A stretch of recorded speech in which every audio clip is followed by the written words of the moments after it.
Hoy día vamos a ver, ¿cierto?, lo que es la planificación tributaria.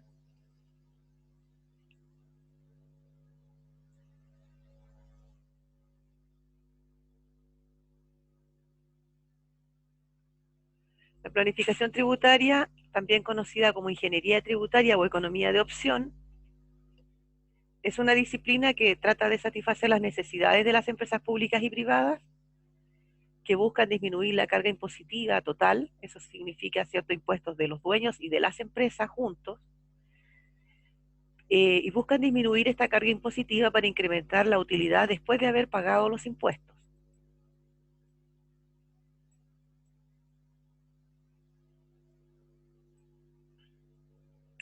El objetivo de la planificación tributaria es la búsqueda de la vía tributaria menos onerosa de entre todas las opciones que el ordenamiento jurídico ofrece al contribuyente. Esto significa, ¿cierto?, revisar las alternativas que nos entrega la ley de la renta, por ejemplo, en el caso del régimen tributario, y buscar, ¿cierto?, la que se adapta mejor a la realidad del contribuyente. Pueden haber otros objetivos, aparte de pagar, de que sea menos onerosa, ¿cierto?, esta vía tributaria, y pueden ser, por ejemplo, ahorrar impuestos o diferir el pago del impuesto.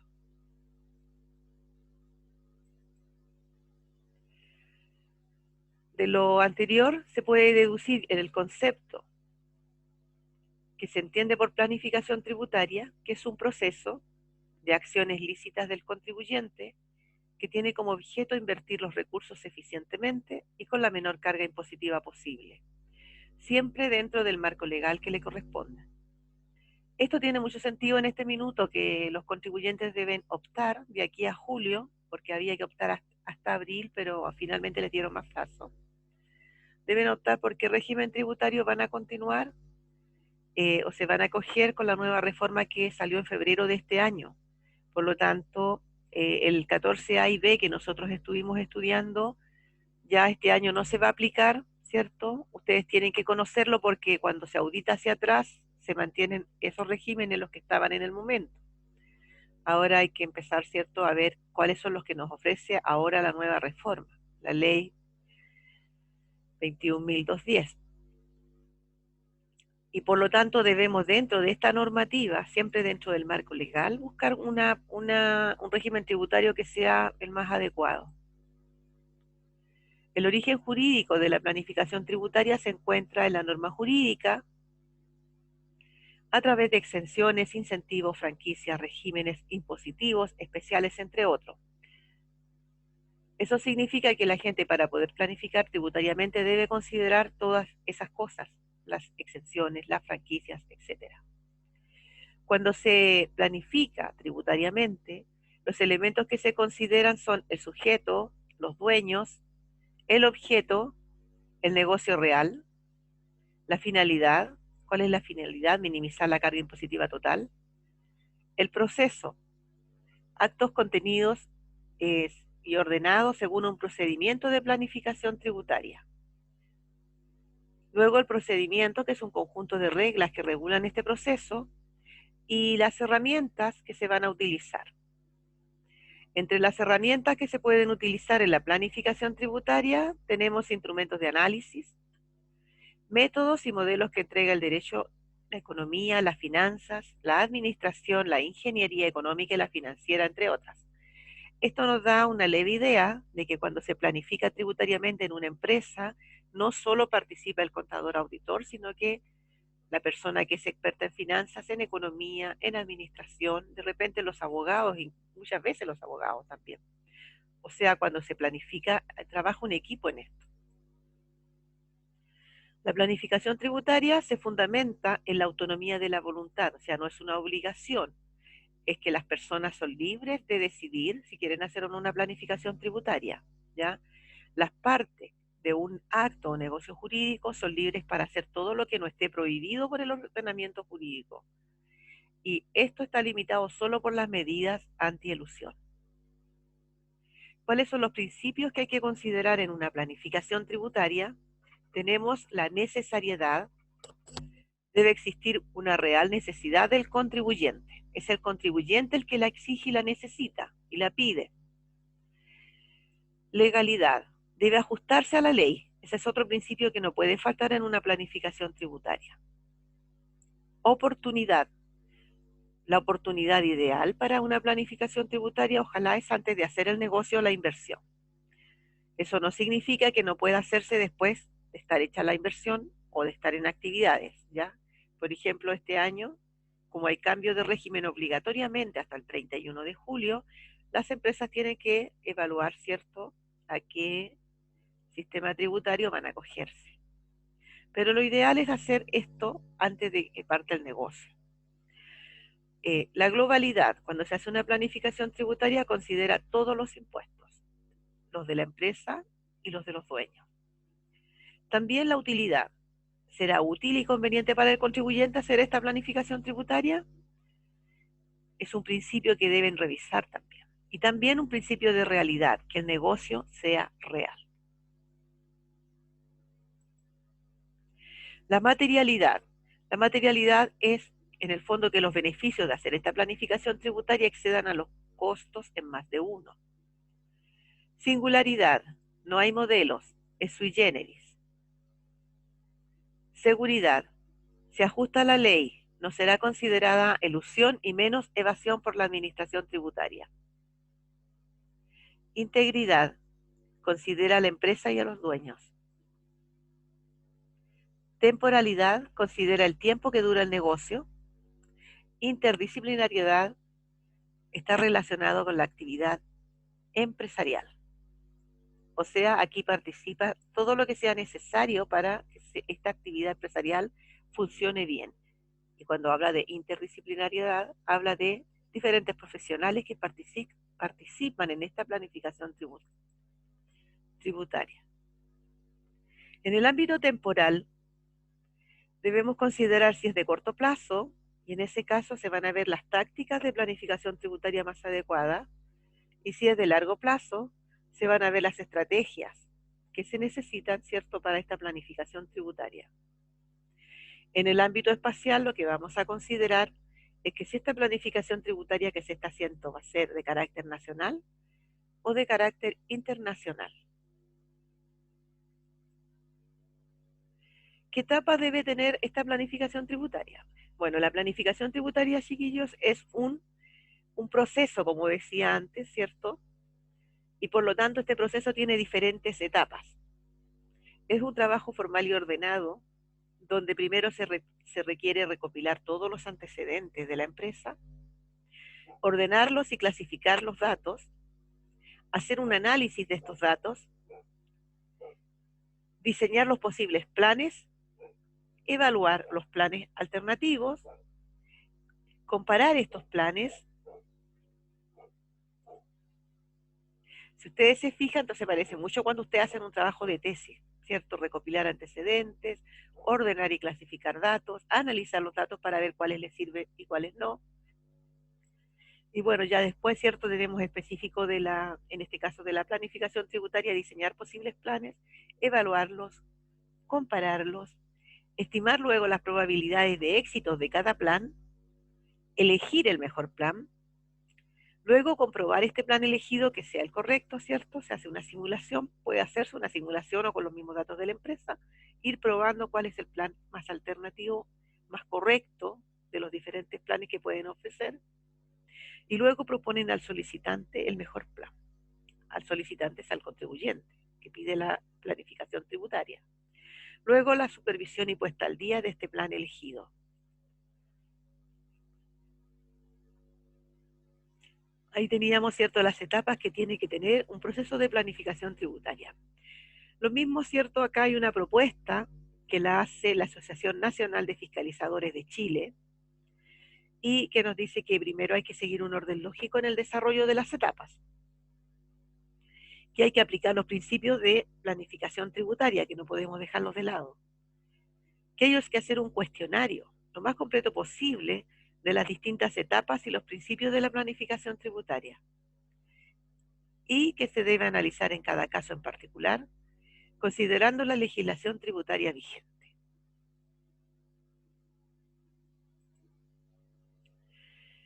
Hay que considerar dónde se va a aplicar esta planificación tributaria. En Chile si es en Chile, va a ser una planificación tributaria interna. Si el negocio que que se está planificando, el contribuyente no lo tiene en Chile, sino que en el extranjero, entonces estamos considerando una planificación tributaria internacional. Ahora, si está en Chile y en el extranjero, tenemos que considerar las dos opciones, ¿ya? Los límites subjetivos. Los límites que tiene esta planificación tributaria se relacionan con la conducta del contribuyente frente a la norma tributaria. ¿A qué se refiere que los límites subjetivos?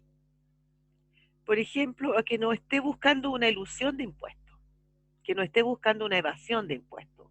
O sea, él está planificando porque es un principio necesario por el contribuyente, es autónoma, él la necesita, pero su objetivo se supone que no debe ser ni la ilusión ni la evasión. Se considera que hay ilusión cuando hay una conducta ilícita, hay dolo, ¿cierto? Es dolosa y lo que busca es evitar que nazca la obligación tributaria.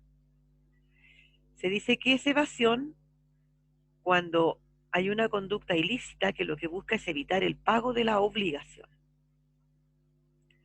Los límites objetivos que tiene, esos se pueden, ¿cierto? Son tangibles, se relacionan con la misma norma, que limita la autonomía de la voluntad y en ese caso tienen que revisar las medidas anti-elusión y las medidas anti-evasión.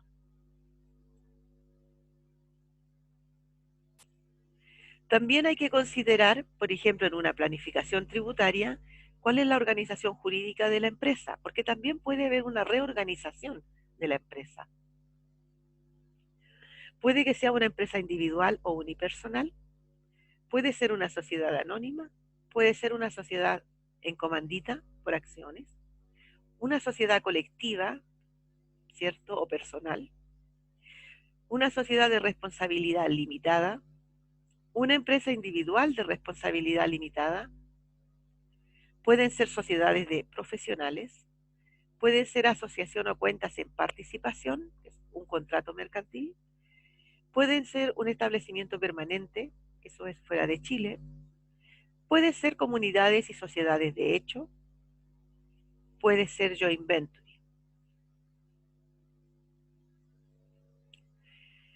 ¿Qué reorganización jurídica pueden tener estas empresas que ya vimos anteriormente que podrían estar organizadas de cualquier forma? Estas mismas empresas pueden decir vamos a reorganizarnos jurídicamente para poder acceder a cierto, no sé, tipo de clientes o para poder pertenecer a cierto régimen tributario, etcétera. Uno de los cambios que pueden hacer, por ejemplo, es conversión de empresa individual en cualquier sociedad, donde el contribuyente, que es persona natural, se transforma en una sociedad, ya sea de personas o anónimas. Puede ser una sociedad que se transforme en otra sociedad. Por ejemplo, puede ser una sociedad de personas que se transforme en una anónima o una anónima cerrada que se transforme en una sociedad de personas. Puede ¿Profe? ser que, sí, dígame. Perdón, pero en la diapositiva anterior, ¿qué significaba la última que dijo, el tipo de empresa? Déjeme devolverme. Ya. Joint venture, esa es la Sí, última. profe. Es Sí. se le llama a eso porque es como una aventura que sin hacer una iniciación de actividades ni nada, puede acordar con otra empresa hacer, se le llama por eso joint venture como aventurarse, ¿cierto? Pueden acordar hacer un negocio juntos con otra empresa en algún minuto o con otra persona. Específicamente un negocio específico, ¿ya? Nada más. No toda la vida de la empresa, sino que para un determinado negocio asociarse con otra persona o con otra empresa para aventurarse en ese negocio. A eso se refiere el joint Gracias, venture. profe. Entonces, cualquiera de esas cosas, ¿cierto? Cualquiera de esas organizaciones, existen y son posibles. Entonces deben estudiarlas para ver cuál es la más importante, cuál es la que se apega más a lo que ellos quieren hacer, ¿ya? Entonces, como decía, ¿cierto? Anteriormente, puede ser que una empresa individual se transforme en una sociedad, puede ser que sea una sociedad y se transforme en otro tipo de sociedad, Puede ser que haya una sociedad que se divide y forma nuevas sociedades. Puede ser una sociedad que se fusiona con otras sociedades. Puede haber un aporte de todo el activo y pasivo a otra sociedad, absorción de sociedades, modificación de sociedades, etcétera. Hay muchas formas de reorganizarse. Ahora, ¿qué factores se deben considerar en una planificación tributaria nacional? Primero, los negocios jurídicos que hace esa empresa. ¿Ya? ¿Qué son los negocios jurídicos? Los negocios jurídicos es una manifestación o acuerdo de voluntades destinada a crear, modificar o extinguir derechos y obligaciones correlativas. Distinciones respecto de los negocios jurídicos. Se distinguen cuando un acto es material o cuando un acto es jurídico. Cuando un acto es material, es cuando ocurre un acto de la naturaleza, un hecho que influye o no y que puede producir efectos jurídicos. Por ejemplo, cuando fue el terremoto o el tsunami, ¿cierto? En el año 2010, eso fue un hecho de la naturaleza que produjo efectos jurídicos en muchas empresas porque muchas cerraron, quebraron, otras desaparecieron, ¿ya? Entonces, esto lo tenemos que distinguir porque no es un negocio jurídico, es algo ajeno a la voluntad del contribuyente, ¿ya? Y este acto material puede o no producir efectos jurídicos, puede que a otras empresas no les afecte en nada, ¿ya? Por lo tanto, eso no es algo que emana, ¿cierto?, de la voluntad del contribuyente el acto material. En el acto jurídico, en cambio, puede ser un acto voluntario o involuntario, pero que produce consecuencias jurídicas. Son negocios jurídicos, por ejemplo, cuando tienen una convención, que es un acto jurídico bilateral, que es un acuerdo de voluntades, que crea, modifica o extinga derechos y obligaciones correlativas. Por ejemplo, un ejemplo de convención es la venta. ¿Se acuerdan cuando estudiamos la ley del IVA? La venta era una convención y que tenía como objetivo transferir el dominio de los bienes. Eso es un acto jurídico, es un negocio jurídico. Y en este caso la convención es un acto jurídico bilateral porque hay un acuerdo de voluntades, ¿ya? El contrato. El contrato igual es una especie de convención y que tiene por objeto crear derechos. También es un negocio jurídico. Y el negocio jurídico en sí, ¿cierto?, comprende todos los conceptos anteriores, menos los actos materiales y los actos jurídicos no voluntarios. O sea, es negocio jurídico, no me voy a devolver, todo menos los actos materiales o los actos jurídicos que no son voluntarios, que son involuntarios.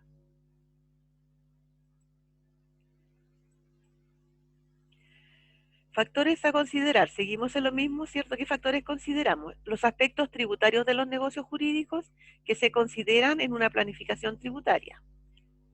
Entonces, la enajenación.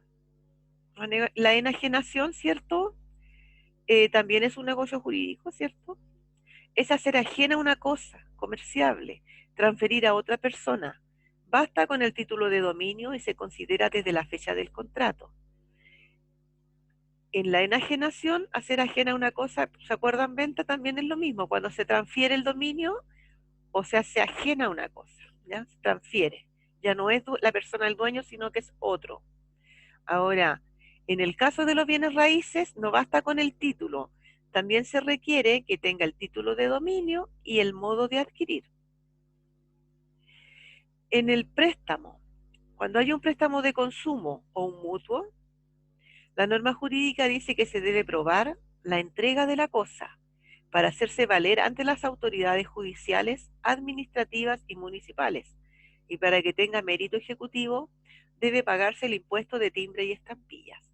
Este préstamo de consumo mutuo se usa mucho en las empresas, ¿cierto? Por eso forma parte de los factores que hay que considerar, porque cuando hay una auditoría tributaria y de repente contabilizan un préstamo y no está la documentación que lo respalde, o no está pagado el impuesto de timbre y estampillas, sin embargo pueden aunque sea real que tuvo el mutuo y que le prestaron dinero, si no pagó este impuesto, la norma no lo acepta como tal, ¿ya?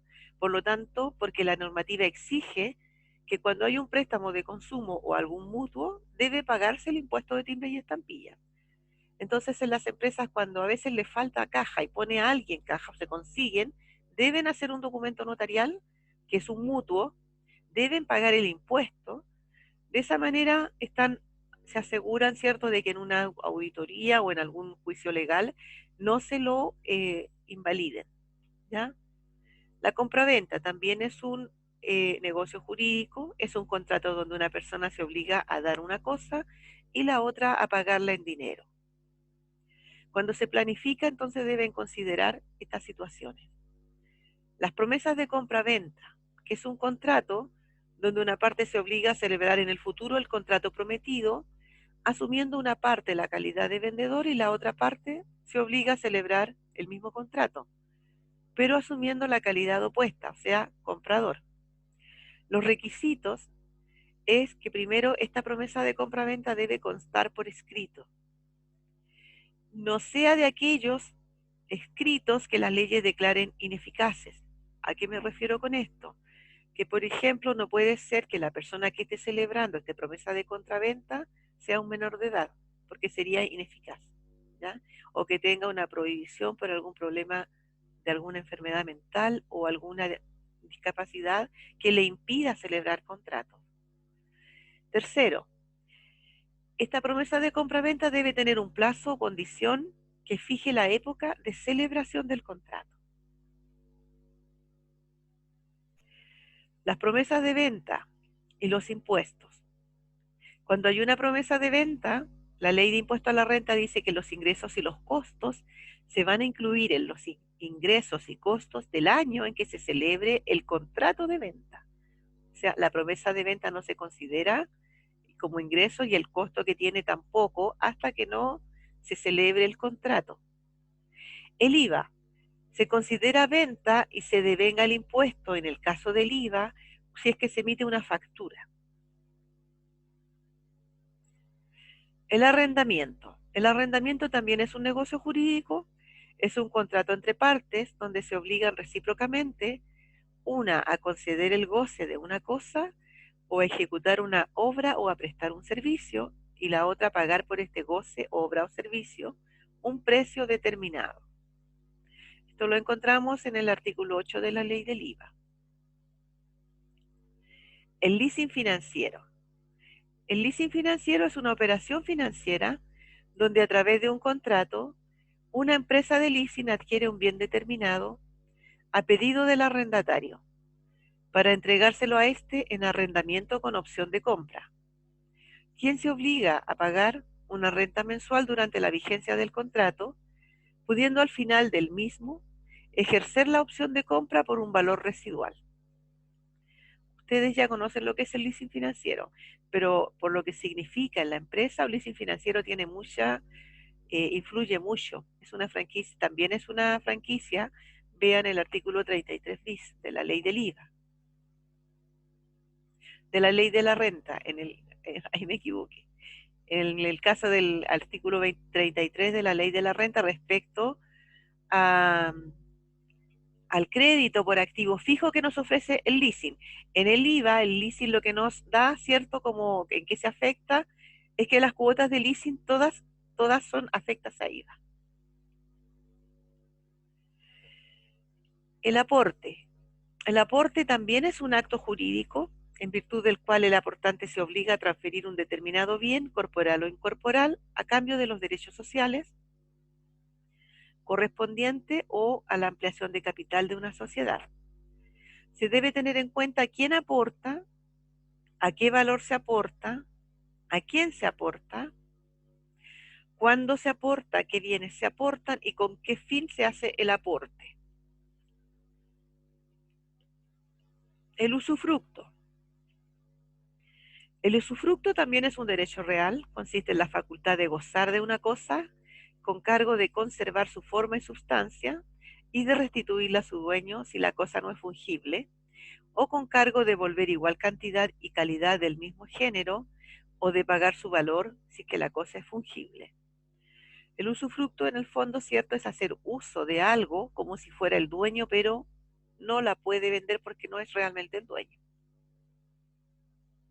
Ese sería, ¿cierto?, el último negocio jurídico. Entonces nos vamos a devolver un poquito. Ahí empezaron los negocios jurídicos, ¿cierto?, que se consideran en una planificación tributaria. Y acá, ¿cierto?, retomamos que el negocio jurídico es una manifestación o acuerdo de voluntades. Esas son las características del negocio jurídico, que ya dimos varios ejemplos.